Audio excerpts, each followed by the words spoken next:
नमस्कार शेतकरी बांधवांनो, मित्रांनो 12 लाख शेतकऱ्यांची अट टाकून अडवणूक, कर्जमाफीवरून कैलास पटेल यांचा विधानसभेत आरोप।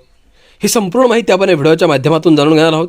व्हिडिओ तुम्ही शेवटपर्यंत बघा आणि आपल्या माझी माहिती या यूट्यूब चॅनलला सबस्क्राईब करा। शेतकरी मित्रांनो, महाविकास आघाडी सरकारच्या काळात 2019 मध्ये ज्या शेतकऱ्यांना कर्जमाफी मिळाली त्यांची आता कर्जमाफी योजनेचा लाभ देताना अडवणूक का, असा सवाल ठाकरेंच्या शिवसेनेचे धाराशिवचे आमदार कैलास पटेल यांनी विधानसभेत केला। विरोधी पक्षातील लोकांप्रमाणे त्या शेतकऱ्यांना वागवणूक देऊ नका, ही कर्जमाफी आहे की कर्ज वसुली हेच कळत नाही, असा आरोप त्यांनी सरकारवर केला। 293 अन्वये मांडलेल्या प्रस्तावावरील चर्चेवेळी ते बोलत होते। अशा शेतकऱ्यांना 50,000 रुपये देण्यासाठी 5,808 कोटींची तरतूद केली आहे।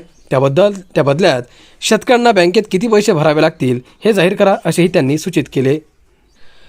2019च्या कर्जमाफीत दीर्घ मुदतीचे कर्ज होते। 2017ची कर्जमाफी आजपर्यंत पूर्ण झालेली नाही। 2017मधील छत्रपती शिवाजी महाराज शेतकरी सन्मान योजनेतील जवळपास 5,90,000 पात्र शेतकऱ्यांना 5,475 कोटी रुपयांची कर्जमाफी मिळालेली नाही, असेही त्यांनी निदर्शनास आणून दिले।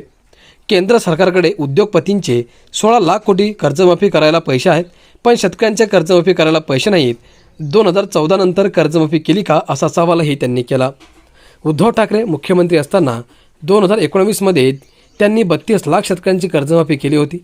त्यातील जे शेतकरी आहेत त्यांनी कर्ज उचलले असले तरी ते थकीत कर्ज असेल तर अशा 12,71,000 शेतकऱ्यांना तुम्ही केवळ 50,000 रुपये देणार आहात।